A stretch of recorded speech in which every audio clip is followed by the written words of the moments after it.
अब देखो हमारा इसमें आया था ना कि मैट्रिक्स फेस क्या होता है, ठीक है। मैट्रिक्स हमने तुमको पहले ही बताया कि मैट्रिक्स वो है जो हम लोग को स्ट्रेंथ देता है, टफनेस देता है और एक टाइप का रीइंफोर्समेंट रहता है, ठीक है। तो हमने यहाँ साइड साइड में सब में लिखा हुआ है कि मैट्रिक फेस क्या होता है। तो हमारा मेटल, पॉलीमर और सिरेमिक, इन तीनों में हमारा मैट्रिक फेस प्रेजेंट होता है, जिसकी डक्टिलिटी ज़्यादा होती है, स्ट्रेंथ ज़्यादा होती है, हर चीज़ में वो ज़्यादा होता है। जैसे कि एक चेयर का हमारा फाइबर, तो वो हमारा मैट्रिक्स हो गया है, ठीक है। पूरे में यही एक्सप्लेन किया हुआ है कि एक मैट्रिक्स होता है जिसका इलास्टिक मॉडुलस, इलास्टिसिटी ज़्यादा होती है, स्ट्रेंथ ज़्यादा होती है, डक्टिलिटी ज़्यादा होती है, टफनेस ज़्यादा होती है, ठीक है। सारी जितनी भी मैकेनिकल स्ट्रेंथ है ना, वो सब कुछ लिख देना है कि इसमें ज़्यादा होती है। अब आते हैं पॉलीमर मैट्रिक्स। पॉलीमर से तुमको समझ में आ रहा है कि कोई तुम्हारा पॉलीथीन यूज़ हुआ है, प्लास्टिक यूज़ हुआ है, ठीक है। जैसे कि हमने ये बताया कि पॉलीमर मैट्रिक्स में हमारा सीधा सीधा प्लास्टिक चेयर में हमारा क्या है, पॉलीमर और फाइबर, ठीक है। अब इसमें हमारा क्या क्या यूज़ होता है, तो इसमें हमारा यूज़ होता है, जैसे हम लोग अब पॉलीमर है तो पॉलीमर तो ऑब्वियसली पॉलीमर हो गई। मैट्रिक्स है मतलब कि मैट्रिक्स के जगह हम लोग, मतलब जैसे चेयर है, जैसे तुम ये समझो, जैसे मान लो कि ये चेयर है, ये पूरी चेयर प्लास्टिक की है, ये ऐसे ऐसे हमने फाइबर्स लगा दिए, ये हमारा फाइबर्स लग गया, ये हमारा प्लास्टिक है। तो हमारा प्लास्टिक जो है वो हमारा हो गया एक टाइप का तुम्हारा वो मैट्रिक्स, और ये हमारा हो गया रीइंफोर्समेंट, ठीक है। तो वही चीज़ इसमें बता रहा है। तो इसमें क्या है कि अब जैसे पॉलीमर है, तो पॉलीमर का तुमको सबसे पहले ये समझ में आएगा कि भाई उसकी स्ट्रेंथ ठीक ठीक होगी, उसके उसमें उसका वेट जो होगा वो बहुत लाइट होगा, उसमें जो हमारा कॉस्ट है वो कम होगी। तो ये सब चीज़ें हैं, ठीक है। पॉलीमर मैट्रिक्स में ही है। तो अब इसमें तुम पढ़ोगे भी तो वही चीज़ लिखा, दिस मटेरियल हैव दैट ये in the larger quantity, room temperature पे उसको कोई असर नहीं होता है, और ये सब। अब इसमें ये चीज़ याद रखना, ग्लास, कार्बन एंड एमराइड। अब आते हैं ग्लास फाइबर पे। तो ग्लास फाइबर हमारा क्या है, ग्लास और फाइबर और पॉलीमर, तीन चीज़ आ रही, ग्लास, फाइबर और पॉलीमर। ग्लास में हमारा क्या है, जो हम लोग का ग्लास है नॉर्मल, मतलब कि खिड़की का ग्लास और ये सब। फाइबर हमारा क्या है, फाइबर, और पॉलीमर हमारा क्या है, प्लास्टिक। तो तुमने बहुत सारे जो हम लोग के कार में जो ग्लासेस लगे रहते हैं ना, जो कार के ग्लास होते हैं, वो एकदम से चकनाचूर होकर नहीं टूटते हैं। उनको क्या होता है ना कि जैसे एक ये ग्लास है, इस पर इम्पैक्ट पड़ेगा तो वो ऐसे ऐसे ऐसे ऐसे ऐसे ऐसे टूट जाएंगे, यहाँ पे अगर इम्पैक्ट पड़ा, लेकिन वो पार्ट्स में ही टूटेंगे। तो इसको जब पकड़ के रखता है ना, वो हमारा होता है पॉलीमर और फाइबर। तो वही चीज़ इसमें दिया हुआ है,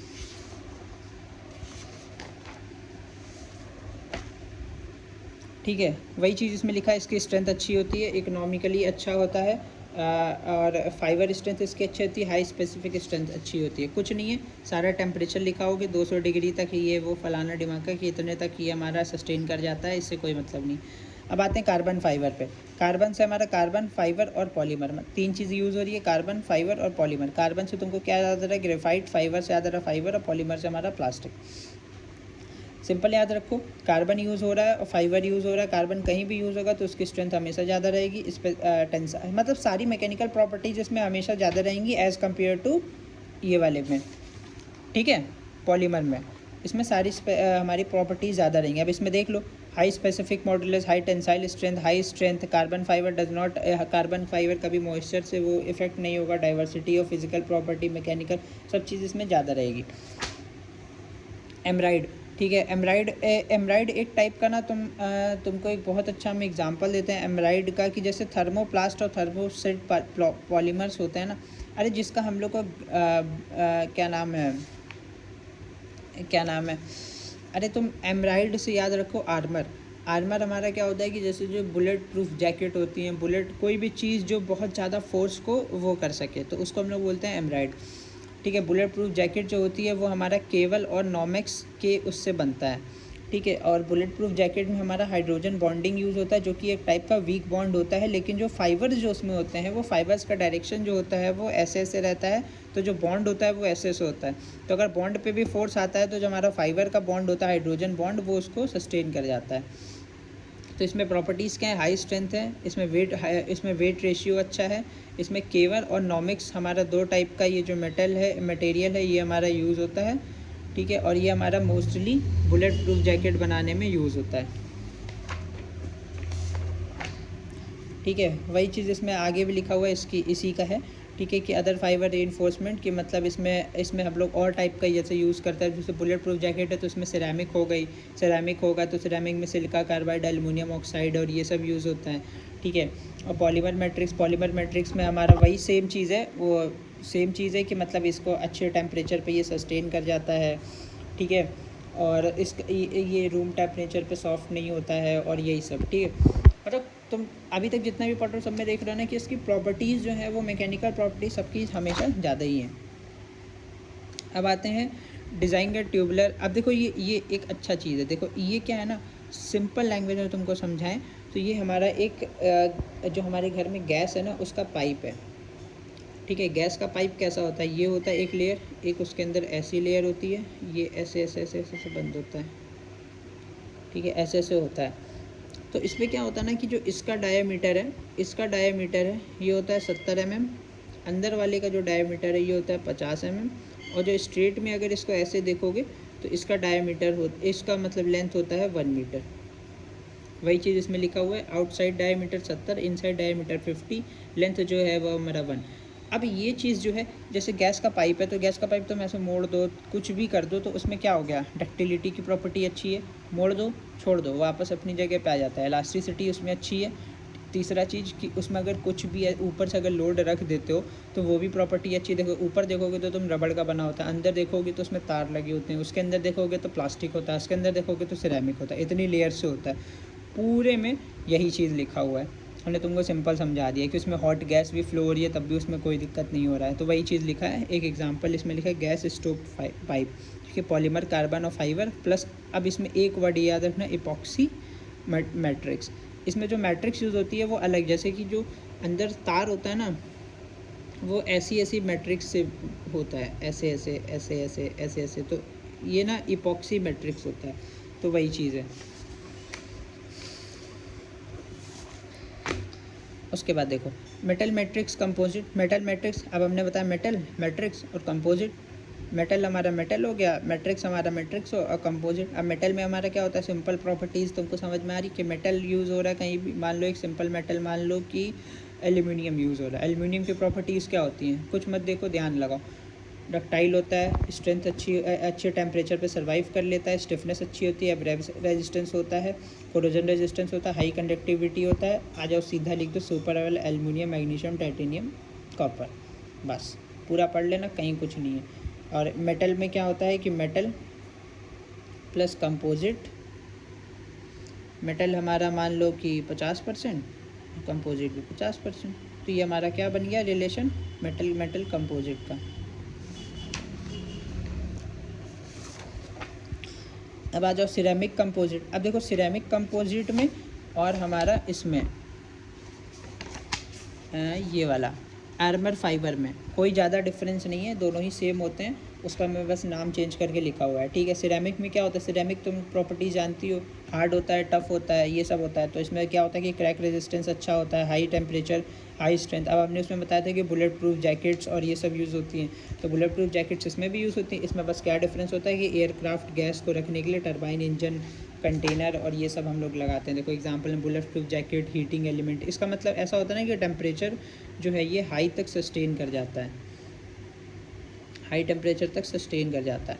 सैम्पल प्रिपरेशन में हम लोग इसको, अब जैसे इसी का लिखा है वह सैम्पल प्रिपरेशन की, सैम्पल प्रिपरेशन कैसे करेंगे, तो हम लोग एक सिरेमिक मटेरियल लेंगे, एक पॉलीमर लेंगे और थोड़ा सा मेटल लेंगे, सबको ग्राइंड कर देंगे। एक टेम्परेचर है 3000 से 350 तक, इसको हीट कर देंगे। हीट करने के बाद हमारे पास जो मटेरियल बन जाएगा वो हम लोग इसमें यूज़ कर लेते हैं। इसका एक सिंपल सा डायग्राम है कि ये हमारा मान लो कि सिरेमिक है और ये हमारा ये हमारा बीच में जो है वो है हमारा मैट्रिक्स है, ठीक है। ये हमारा जो अंदर वाला मटेरियल है ये मैट्रिक्स है, और ये जो है हमारा रीइंफोर्समेंट है जो कि है सिरेमिक, ठीक है। अब जैसे यहाँ पे लोड लगाया, तो लोड लगाया तो देखो तो जो रीइंफोर्समेंट वाले मटेरियल से ये कितना इसको मतलब इसको बचा रहे हैं, ठीक है। तो सारे मटेरियल्स एक साथ आके इधर इकट्ठे हो गए। अगर इसमें इलास्टिसिटी प्रॉपर्टी होगी तो ये वापस इधर की तरफ चला जाएगा, इलास्टिसिटी प्रॉपर्टी नहीं है। अब सिरेमिक है तो इसमें इलास्टिसिटी प्रॉपर्टी तो होती नहीं है, ये वापस इधर ही रह गया। अब इसमें इलास्टिक जैसे मेटल रहता है या फिर कोई और मटेरियल रहता है, पॉलीमर का कोई रहता, तो इलास्टिसिटी प्रॉपर्टी तो वापस चला जाता। ठीक है, अब आते हैं कार्बन कार्बन कंपोजिट में। कार्बन से तुमको समझ में आ रहा है, कार्बन हमने बताया था ग्रेफाइट। अब 2 बार कार्बन आ गया तो ग्रेफाइट जिसमें ज़्यादा हो, मतलब कार्बन ज़्यादा हो, सिंपल याद रखो कोक। ठीक है, कोक, यही इसमें भी एग्जाम्पल लिखा हुआ है कोक। ठीक है, अब देखो कोक है, कोक की सारी प्रॉपर्टीज़ तुमको लिखनी है। कोक की सारी प्रॉपर्टी लिखनी है। कोक हमारा हाई कार्बन है, लो डेंसिटी है, हाई मैकेनिकल प्रॉपर्टी और ये सब। सबसे अच्छा एग्जांपल अगर कुछ नहीं आता तो आर्क फर्नेस में जो आर्क फर्नेस की रॉड होती है ना, मोटी सी आर्क फर्नेस की रॉड, वो हमारी होती है इसकी कार्बन कंपोजिट की, जो कि हमारा कार्बन का होता है। और जो कार्बन की उसमें प्रॉपर्टी होती है वो सबसे ज़्यादा होती है, हार्ड होता है, ब्रिटिल होता है, उसका हाई टेम्परेचर पे वो सस्टेन कर जाता है और ये सब।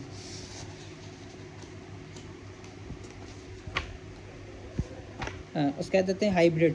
ठीक है, हाइब्रिड कंपोजिट हमारा क्या होता है कि जैसे कि एक सिंगल मैट्रिक्स है, ठीक है, एक मैट्रिक्स से जब सेम 2 मैट्रिक्स हमारे है जब हम लोग बना देते हैं, मतलब कि जैसे मैट्रिक्स 1 और मैट्रिक्स 2, मैट्रिक्स 2, इससे हम लोग मिलके अगर हम लोग मैट्रिक्स 3 हम लोग बना देते हैं तो उसको हम लोग बोलते हैं हाइब्रिड। हाइब्रिड का मतलब जानते हो ना, हाइब्रिड का कि मतलब एक लिया, 2 लिया और तीसरा बना दिया, तो ये हमारा होता है ये।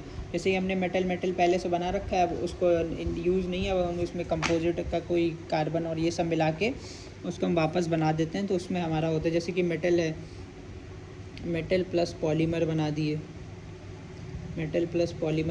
मेटल प्लस ग्लास बना दिए, ये सब। ठीक है, अब देखो इसका प्रोसेस लिखा हुआ है कि process of fibre reinforcement composite.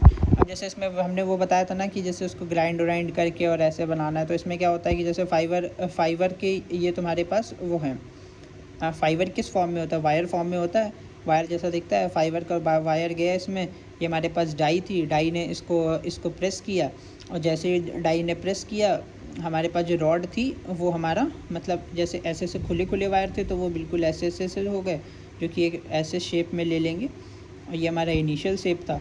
तो हमारा इसमें जो कन्वर्ट हो गया क्रूशियल डाई, मतलब इसको रोटेट करके इस मतलब उसको हार्ड करते गए, टेम्परेचर बढ़ाते गए ऐसा करके, तो वही है। उसके बाद आता है प्रिपरेशन प्रोडक्शन। ये मुझे समझ आया नहीं था कि ये क्या है, हमको वही समझ आया था कि एक मैकेनिकली से कर दो चाहे इससे कर दो, दोनों चीज़ एक ही है। ठीक है, देखो जैसे अब इसमें तुमको समझ में आएगा कि ये रॉड जैसे इसके अंदर गई, ये इसके अंदर जाके वो हुआ, इसके जो भी एक्स्ट्रा मटेरियल थे वो इसमें से कट हुए, फिर उसके बाद यहाँ पे ये वापस आ गया। अब ये वापस आ गया तो देखो हमने तुमको बताया था ना वायर जैसा है, वायर जैसा है, तो इसमें वायर जैसा वो अपना फोल्ड होता गया, और उसके बाद जैसे ये है देखो, जैसे धागे में, जैसे तुम धागे को कोई रॉड में फ़ोल्ड करते जाओगे और उसमें अगर ऐसी सी ग्रिप्स बनी है तो वो पहले यहीं ऐसे फ़ोल्ड होता जाएगा, होता गया ऐसे करके, ये एक हमारे पास सैंपल ऐसा बन के आ जाता है। जैसे हमारा ट्यूबलर का था ना, वैसे ही बन के आ जाता है। ठीक है, उसके बाद लेमिनार कंपोजिट। तो लेमिनार कंपोजिट्स में हमारा एक 2 डायमेंशनल कंपोजिट होता है। जैसे हम लोग को सीधा याद रखो कि एक सैंडविच है, ये सैंडविच है, उसके ऊपर एक ब्रेड है, उसके ऊपर मतलब उसके अंदर कुछ रखा है, फिर उसके ऊपर एक बड़ी सी ब्रेड है। तो हमारा लेमिनार का होता है मतलब लेयर्स। ठीक है, layers each play a specific high strength in the direction. जैसे हम लोग इधर से फोर्स लगाएंगे तो हमारा ये वाला जो ब्रेड होगा इसको सस्टेन कर जाएगा, इधर से लगाएंगे तो ये अलग कर जाएगा। तो मतलब इसके लिए होता है ना कि हर डायरेक्शन के लिए एक अलग से हम लोग इसके ऊपर लेयर लगा देते हैं। फॉर एग्ज़ाम्पल ये देखो, ये क्या है कि लेयर्स में बना हुआ है। ठीक है, जो लास्ट वाला जैसे हम लोग का जैसे बुलेट प्रूफ जैकेट है, ठीक है, सबसे अच्छा एग्जांपल बुलेट प्रूफ जैकेट। सबसे ऊपर हमारा क्या होता है, कपड़ा होता है, फिर उसके अंदर क्या होता है, हमारा सिरेमिक होता है, उसके अंदर क्या होता है, हाई स्ट्रेंथ प्लास्टिक होता है, फिर उसके अंदर क्या होता है, तो ऐसे इतने लेयर्स से होता है। बुलेट गई यहाँ से, प्लास्टिक को चीर गई, फिर सिरेमिक को चीर गई, फिर इसको चीर गई, तो लेकिन जो आखिरी के 2 होते हैं ना उसको तो चीर पाएगी नहीं। तो वही चीज़ इसमें बता रहा है कि जो अगर टेम्परेचर का भी रेशियो है तो वो भी ऐसा है ना कि जो ऊपर से अगर +5 आओगे तो नीचे से तुम माइनस आओगे, मतलब ऊपर से अगर प्लस आओगे तो नीचे से माइनस आओगे। तो वही चीज़ इसमें बताया हुआ है पूरे में, बस यही चीज़ बताया कि इसकी इलास्टिसिटी प्रॉपर्टी और ये सब ज़्यादा है।